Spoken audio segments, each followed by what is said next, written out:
Welcome to another deep dive. This time we're diving deep into ancient Greece. The cradle of democracy, you might say. You got it. We're tracing the journey of how this radical idea of self-governance, democracy, actually took root. And get this, our source material, a translated historical text all about Greek civilization. I'm so curious about this, to see if we get those little cultural nuances that come through in translation. What do you think? Oh, for sure. It's like we get a peek into a whole different world, a different time. Yeah. Especially with how this text looks at democracy, considering its own background. It's true. I will say, getting to the good stuff does feel like navigating a maze.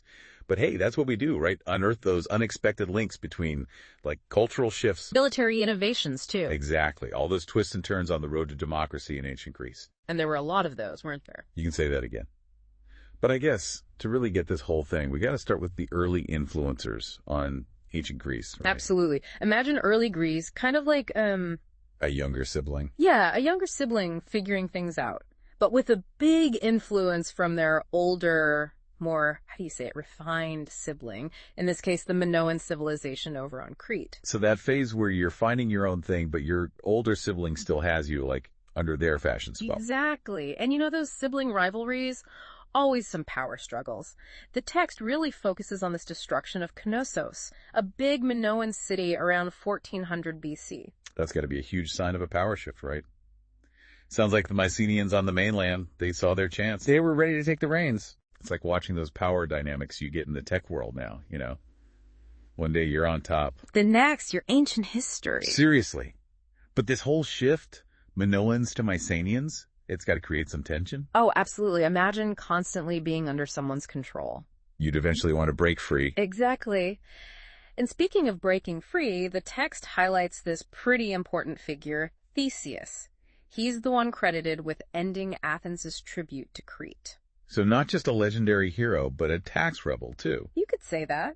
It was about way more than just taxes, though. This was a statement declaring independence. You gotta remember, city-states back then were always jostling for power. Asserting your independence, that was huge back then. Essential, you could say. It's setting the stage for this whole self-governance thing, right? It is. And if I'm remembering right, this leads us to, a pretty wild time.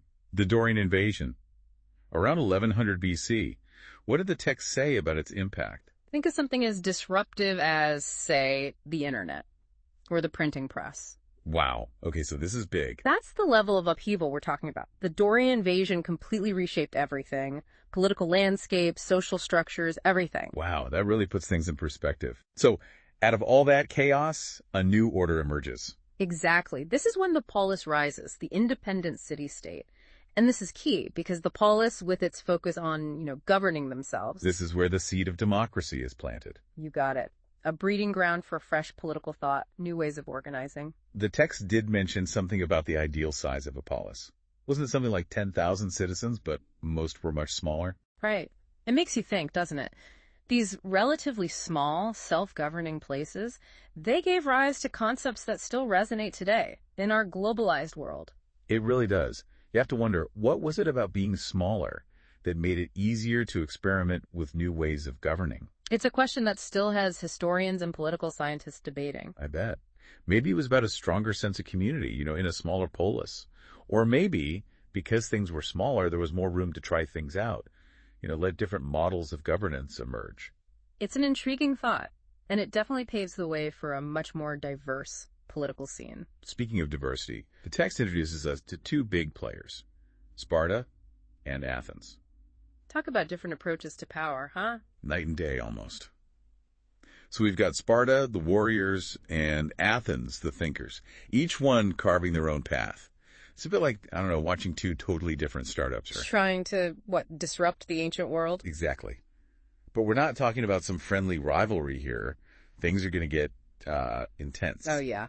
The text doesn't hold back. It paints Sparta as this, military powerhouse, especially after those Mycenaean wars. But those victories, they didn't come cheap, did they? Not at all. They poured everything into being warriors. Art, philosophy, all that took a back seat. It's that old saying, right? Be careful what you wish for. You get what you focus on. Exactly. And while Sparta's busy bulking up, Athens is going through some growing pains of its own. moving from like a monarchy to an oligarchy. And ending closer and closer to democracy. And wasn't this around the time when guys like Draco and Solon were trying to, I don't know, bring some order to the legal system? That's right. I mean, have you read about Draco's law code? Talk about intense. Legendary. But, as harsh as it was a huge step forward. Before Draco, the law was this, unwritten thing, open to interpretation. And probably used to favor whoever was in charge. Exactly. But with Draco's code, it's like, boom, things are written down, more consistent, at least in theory. It's like the difference between, a handshake deal and a written contract. Exactly. It lays the groundwork for more changes later on. Which brings us to Solon. Right, Solon, the great reformer. The text makes him out to be this, amazing figure. Economic reforms, people's courts, the whole 9 yards. He was a big deal, and those people's courts were huge. What was so significant about them? Well, before Solon, justice was basically controlled by the aristocracy. They held all the cards. So Solon's courts, they were a way to, level the playing field. Give ordinary citizens a voice. Exactly. It was a radical idea back then. But even with all this progress, Athenian democracy, it still had a ways to go.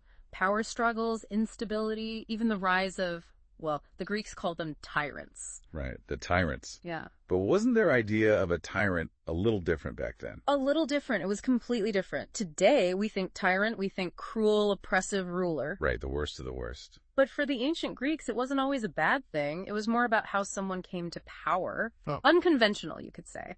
Often with the people's support. So, not always bad, but definitely shaking things up. Which brings us to a pivotal moment. Cleisthenes and the birth of Athenian democracy. 508 BC. What did the text say about Cleisthenes' approach? This guy, Cleisthenes, he was sharp. He knew that real democracy meant changing the whole power structure. The one that favored the aristocracy. Exactly. He reorganized everything. Made citizenship the key, not your family name. So where you came from didn't matter as much as being a citizen? Precisely. A more inclusive system. Definitely a step in the right direction. Mm-hmm. But these reforms, they were about to be put to the test. Because here come the Persians. Talk about a clash of civilizations, right? Text really drives that home. It was huge. This massive force, the Persian Empire, sets their sights on Greece. And it was during these wars, wasn't it, that Athens really cemented its identity as a democracy. Even with things like, what was it called? Ostracism? Ah, yes. Ostracism. It's a bit controversial, but it shows how committed they were to protecting their democracy. It was basically a safety valve against tyranny. If enough citizens thought you were a threat, boom, you're out. Even if you hadn't broken any laws. Even then. Wow. It's kind of wild how the Athenians were always tweaking their system. Always adapting. Trying to find that sweet spot between individual freedom and, what's good for the state.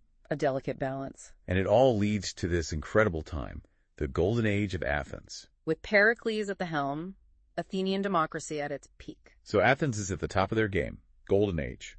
And you can't talk about that without mentioning Pericles. Right, he was a big deal back then. Big deal's an understatement. The text made it seem like he was like the driving force. He really was.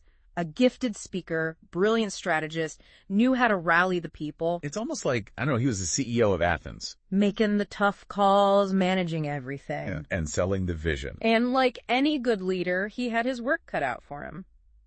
Especially with the whole, Sparta. Exactly. Yeah, that tension had been building for ages. The Peloponnesian War. Talk about a clash of titans, huh? It's like something out of a play. Two powerful city-states, totally different ways of life, and they duke it out for control. And what's interesting is the text doesn't try to simplify it. This wasn't a good guys, bad guys thing. It was messy. Alliance is changing. Betrayals left and right. And don't even get me started on the military maneuvering. It was constant. And in the middle of all that, we get some real characters. I'm thinking about Alcibiades. Oh yeah, Alcibiades. Brilliant general, but Bit of a wild card. to put it mildly. He could win a battle one day, switch sides the next. It makes you think, history isn't just about the big picture stuff. It's about personalities. Exactly. The choices people make, good and bad. And in Athens' case, this chapter, it doesn't have a happy ending. That defeat at Syracuse. A turning point, for sure. The text really makes it clear. That's when things started to unravel, ending with Athens' surrender. 404 BC. It really shows you, even a society as advanced as Athens, they weren't invincible. What goes up must come down. Right. The golden age was over. And what followed, it was a time of turmoil and uncertainty. So what happens to all those philosophers and thinkers? Because it feels like, even with Athens on the decline, Some pretty important figures are about to make their mark. It's true.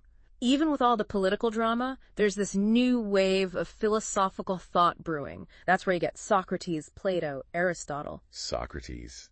The original, thought provoker? He really shook things up. I remember the text saying how he was all about questioning everything, challenging the status quo. I wanted people to think for themselves. And even though he never wrote anything down himself, his ideas, they were huge, especially for his student, Plato. Plato, the one who gave us those incredible dialogues. Capturing Socrates' teachings. And tackling some of life's biggest questions. Yeah. Justice, morality, what makes a good society. It's crazy how relevant that stuff still is. Absolutely. And then there's Aristotle, Plato's student. This guy, he was a giant, wrote about everything, logic, ethics, politics, you name it. People are still studying his work today, centuries later. What gets me about Aristotle is how much he emphasized observation. Like, he didn't just want to theorize. He wanted to go out and study the natural world firsthand. It was revolutionary, really, laid the foundation for the scientific method. So even as the Greek city-states are fading, their impact, it's still growing. Their ideas, they spread like wildfire, influencing countless thinkers, shaping Western civilization as we know it. It's amazing, right? Even with political turmoil and decline, the pursuit of knowledge, those big ideas, they find a way. But as Athens is dealing with this defeat, another power is on the rise, one that would change everything. Macedonia. With Philip II leading the charge. The Greek city-states, they were spent after the Peloponnesian War, and Philip II, he saw his chance. The text described him as a brilliant strategist, a real political mind. He knew how to play the game, that's for sure, saw the cracks in the system, and he used them. The text also mentioned his military reforms, the Macedonian phalanx, right? What was so special about that? It was a game changer on the battlefield. Imagine this wall of shields and spears, almost impossible to break through. It really goes to show sometimes all it takes is a new technology, or in this case, a new formation, to completely flip the script. And Philip II, he wasn't just about brute force. He was smart. Slowly but surely, he expanded his influence until finally he united the Greek city-states under his rule. Even if they weren't exactly thrilled about it. Not exactly. And then his son, Alexander the Great, he took that power and, well, let's just say he wasn't afraid to use it. Alexander's conquests, they were something else. From Greece to Egypt, Persia to India, it's mind-boggling. The text really conveyed that sense of ambition, the audacity of it all. He pushed the boundaries of the known world. And even though his empire didn't last, collapsing pretty quickly after he died, there's no denying his impact. It was huge. It really makes you think, doesn't it? The rise and fall of civilizations. The twists and turns of history. And in this case, how ancient Greece, this breeding ground for democracy and philosophy, how it eventually succumbs to, well, a different kind of power. It shows the complexity of it all. Nothing stays the same forever. And maybe, just maybe, by revisiting these stories, these echoes of the past, we can learn something, gain a little wisdom for our own time. Because who knows, maybe we can avoid repeating the same mistakes. Or at the very least, understand them a little better.